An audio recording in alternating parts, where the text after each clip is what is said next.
අයිබෝන් අද අපි කතා කරන්න යන්නේ ව්‍යාපාරික sannivedanaye සහ අපේ එදිනදා ජීවිතයේ අතිශය වැදගත් මාතෘකාවක් ගැන. ඒ තමයි ගැටුම් කළමනාකරණය. අපි මුලින්ම පොඩ්ඩක් හිතමු ගැටුමක් කියන්නේ මොකක්ද කියලා. මේ වචනේ ඇහුන ගමන් අපේ ඔළුවට එන්නේ තරහව, ආරවුල්, නැත්නම් දෙන්නෙක් මරා ගන්නවා වගේ නරක දේවල්. එහෙම නේද? ඒත් ඇත්තටම මේ න්‍යාය තුල ගැටුම කියන්නේ එහෙම දෙයක් නෙමෙයි. සරලවම කිව්වොත් ගැටුමක් කියන්නේ ඔයාගේ අදහසයි මගේ අදහසයි එහෙම නැත්නම් ඔයාගේ අවශ්‍යතාවයයි මගේ අවශ්‍යතාවයයි එක තැනකදී හම්බෙලා පොඩ්ඩක් ගැටෙන වෙලාව.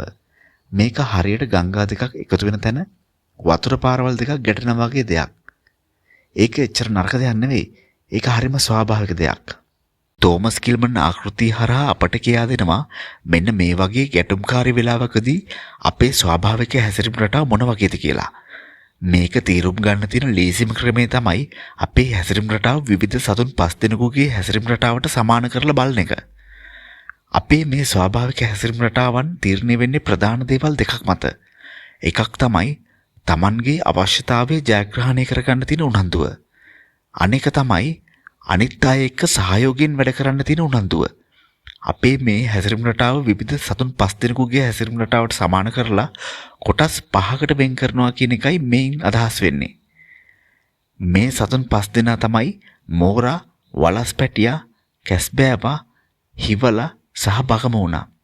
ඉතින් ඔයාලා දන්නවා මේ සතුන් 5 දෙනාගේ විවිධ හැසිරීම රටා තියෙනවා කියලා. අපි බලමු කොහොමද මේ න්‍යාය අනුව අපේ හැසිරීම රටාවන් මේ කොටස් 5ට වෙන් කරන්නේ සහ ඔයා මේ සතුන් 5 දෙනාගෙන් වැඩිපුරම හැසිරෙන්නේ කවුරු වගේද කියලා. මුලින්ම බලමු මෝරා. මෝරෙක් කියන්නේ ඉතා ආක්‍රමණශීලී කෙනෙක්. බොන්ගේ දර්ශනය වෙන්නේ මම දිනන්න ඕන, ඔබ පෙරදුනත් කමක් නැහැ කියන එකයි.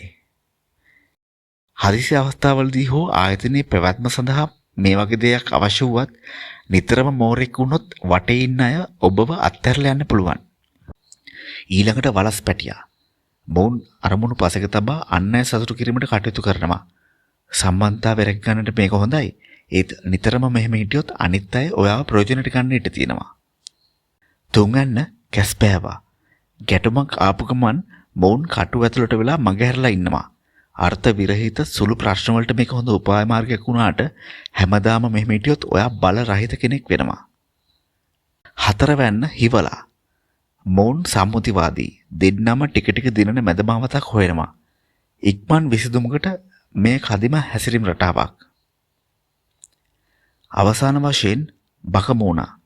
මෙයාලා වින් විසඳුමක් හොයනවා. එහෙම නැත්නම් දෙන්නගේම අවශ්‍යතා හොඳින් තේරුම් අරන් සහයෝගයෙන් වැඩ කරනවා. දීර්ඝකාලීන සම්බන්ධතාවලට මේක තමයි හොඳම ක්‍රමය. ඉතින් නියම වෘත්තිකෙක් කියන්නේ අවශ්‍යතාවයේ අනුව මේ මෝඩ් එක මාරු කරගන්න පුළුවන් කෙනාට. හදිසි අවස්ථාවකදී මෝරෙක් වෙන්න, කණ්ඩායම් වැඩකදී බකමූණෙක් වෙන්න. ඒක තමයි කලාව. ඔයා මේ සතුන් 5 දෙනාගෙන් වැඩිපුරම හැසිරෙන්නේ කවුරුන් වගේද කියලා දැන් ඔයාටම හිතා ගන්න පුළුවන් නැති. මතක තියාගන්න මේ එක ක්‍රමයක්වත් වැරදි නැහැ. වැදගත් වෙන්නේ නියම වෙලාවට නියම සතාගේ ගතිය පාවිච්චි කරන එකයි. ඔයාගේ sannivedanaye නම්‍යශීලී කරගන්න.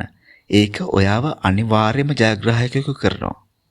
ඉතින් මම හිතනවා මේ වීඩියෝ එක ඔයාට ගොඩක් වැදගත් වෙන්න ඇති කියලා. මේ වගේම තවත් වීඩියෝ එකකින් අපි නැවත හමු වෙමු. සුබ දවසක්.